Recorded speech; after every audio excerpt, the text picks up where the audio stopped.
মুসলমানি ছেলে মেয়েরা, আব্বারা, নওজোয়ান তরুণেরা,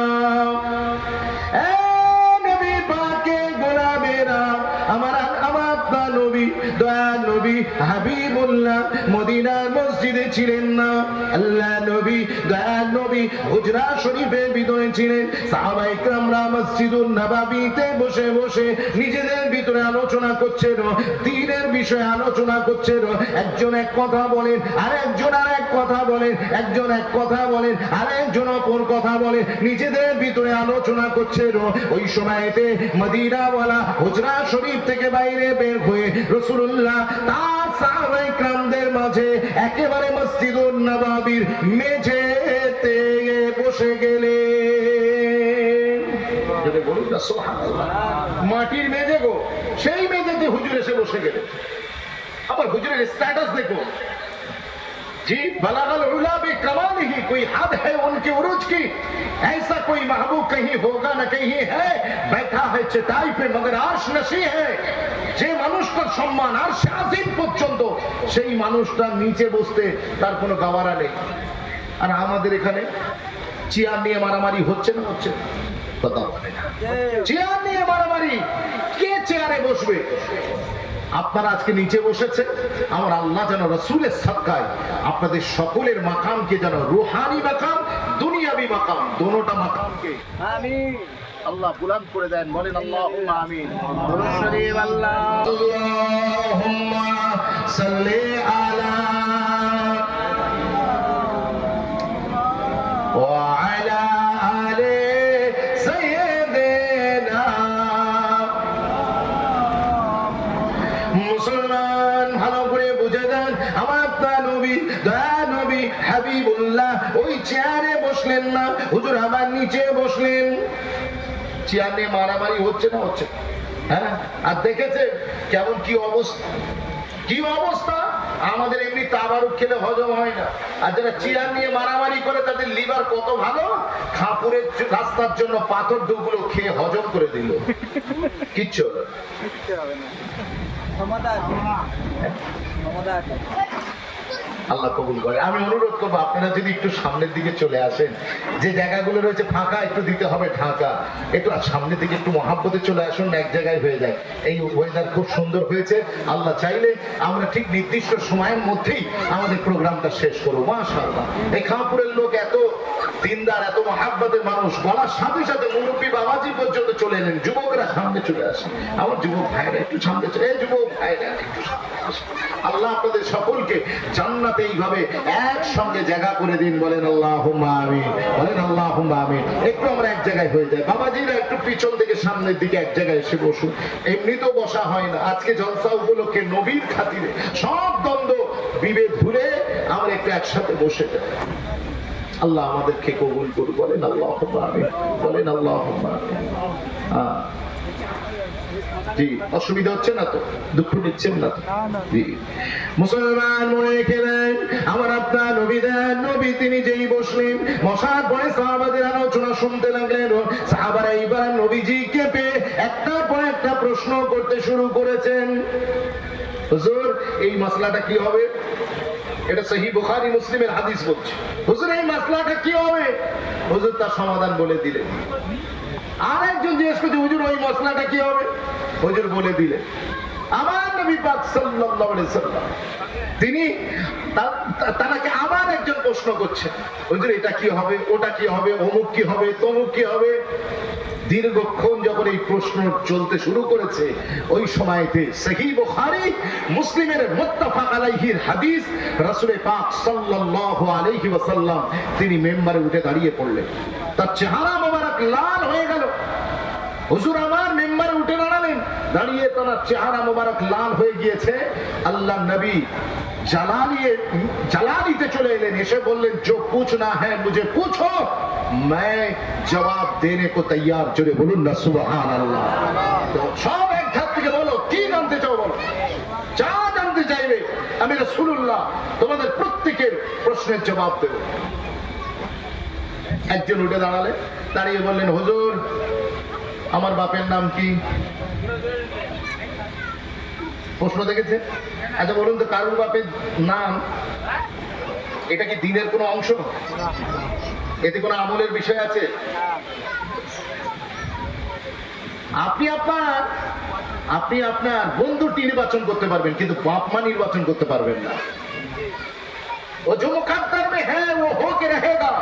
আল্লাহর ফয়সালা যেটা আগে থেকে লেখা আছে যে আপনি শেখ বাড়িতে জন্মগ্রহণ করবেন, বাস, দিস ইজ দ্য ফাইনাল। আপনার যদি মুকদ্দারে লেখা থাকে আপনি নন মুসলিমদের বাড়িতে জন্মগ্রহণ করবেন, আপনাকে সেখানেই আসতে হবে। এগুলো নির্বাচন করা যায় না। তো রাসূল পাক সাল্লাল্লাহু আলাইহি সাল্লাম তিনি তাকে প্রশ্ন করা হলো, হুজুর আমার আব্বার নাম কি? হুজুর বললেন তোমার বাপের নাম হচ্ছে হুযায়ফা।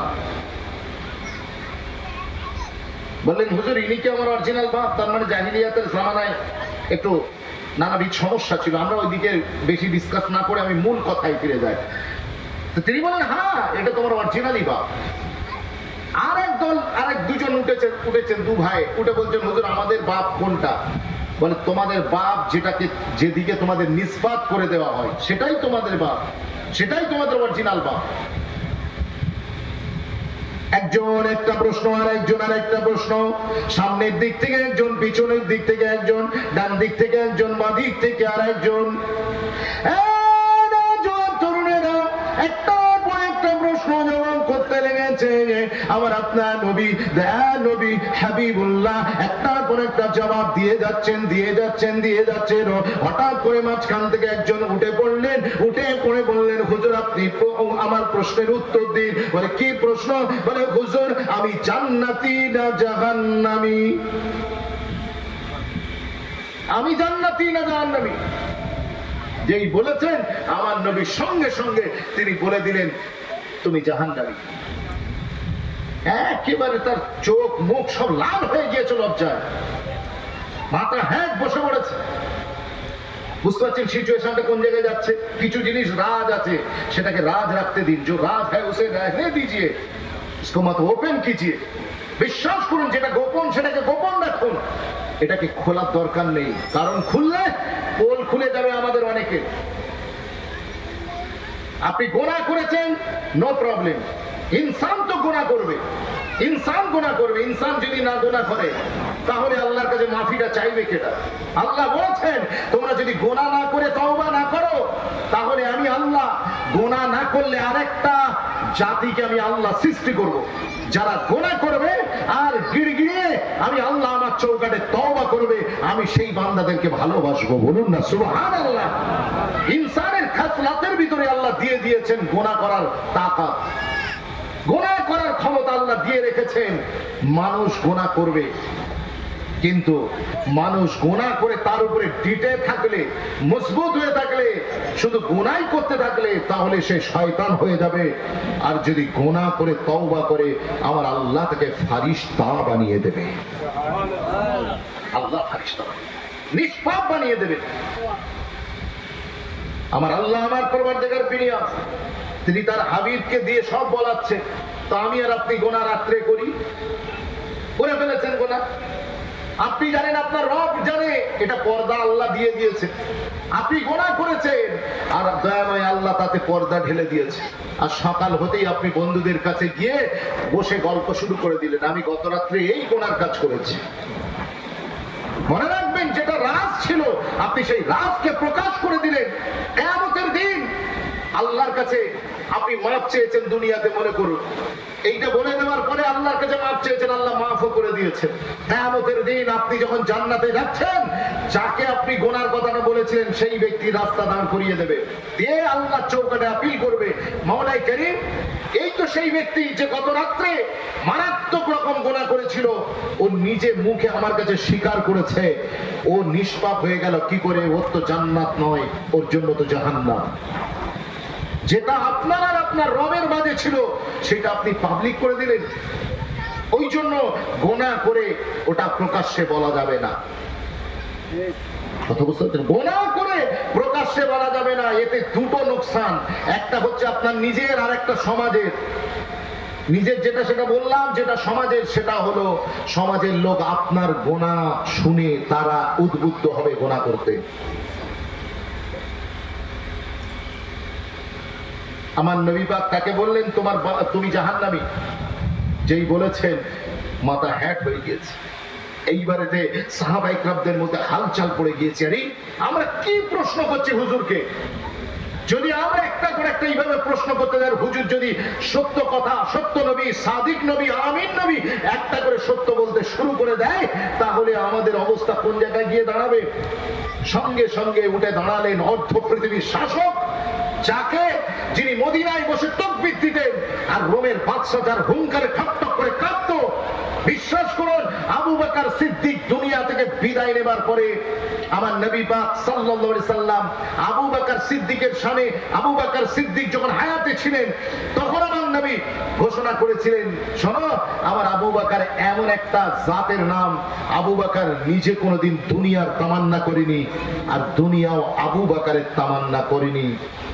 আর আমার উমর এমন একটা জাতের নাম যে উমর দুনিয়ার তামান্না করেনি, বরং দুনিয়া উমরের তামান্না করেছে। বলুন না সুবহানাল্লাহ। তাই পরবর্তীতে হিস্টোরিয়ানরা এসে লিখেছেন, সাইয়েদানা ওমরের মতো আরো একটা যদি উমর ইসলামের জন্য নসিব হয়ে যেত, তাহলে কাশ্মীর থেকে কন্যাকুমারী, গুজরাট থেকে গুয়াহাটি নয়, বরং পৃথিবীর উত্তর থেকে দক্ষিণ, ইউরোপ থেকে এশিয়া, আফ্রিকা থেকে নর্থ সাউথ আমেরিকা, অ্যান্টার্কটিকা পর্যন্ত শুধুমাত্র মুস্তাফার কালেমার পতাকাকে আল্লাহ উড্ডীন করে দিতেন। বলুন না সুবহানাল্লাহ। পৃথিবীর 7টা কন্টিনেন্টে, 7 মহাদেশে ইসলামের পতাকা পথ করে উঠতো যদি ইসলামের ভাগ্যে আরো একটা ওমর চলে আসতো। সেই ওমরে ফারুক তিনি উঠে দাঁড়ালেন। দাঁড়িয়ে তিনি কি উত্তর দিলেন জানেন? কি বললেন জানেন? এই পরিস্থিতিকে সামাল দেওয়ার জন্য তিনি উঠে দাঁড়িয়ে বললেন, হুজুর আপ তো বাস কিজিয়ে, রদিতু বিল্লাহি রাব্বা ওয়া বিল ইসলামি দীনা ওয়া বিমুহাম্মাদিন সাল্লাল্লাহু আলাইহি ওয়াসাল্লাম নবিয়্যা। ইয়া রাসূলুল্লাহ, ইয়া হাবিবাল্লাহ, হুজুর আমরা ফালতু কাজে, বেকার কাজে, আমরা অনর্থক কাজে আপনারও সময় নষ্ট করেছি, আমরা নিজেরাও বরবাদ হচ্ছি না। ইয়া রাসূলুল্লাহ, ইয়া হাবিবাল্লাহ, হুজুর আর নয়, আমাদের আর কোনো প্রশ্ন নেই, আপনি দ্বীনের ব্যাপারে আমরা প্রয়োজন হলে জিজ্ঞাসা করব, কিন্তু অনর্থক ব্যাপারে আমরা কোনো প্রশ্ন করব না। আল্লাহ যে অবস্থায় আমাদেরকে রেখেছেন আমরা তাতে খুশি। রাদিতু বিল্লাহি রাব্বা, আমার হাবিব শুনে কেনেন, আমরা সমস্ত সাহাবারা আমরা আল্লাহকে আল্লাহ হিসেবে পেয়ে, নবীকে রাসূল হিসেবে পেয়ে, ইসলামকে ইসলাম হিসেবে পেয়ে আমরা রাজি হয়ে গিয়েছি। আমরা অনর্থক প্রশ্ন করে আমাদের জটিলতা বাড়াতে চাই না, বরং আমরা যতটুকু জানার বিষয় ততটুকু জেনে নিয়ে আমল করে জান্নাতি হতে চাই।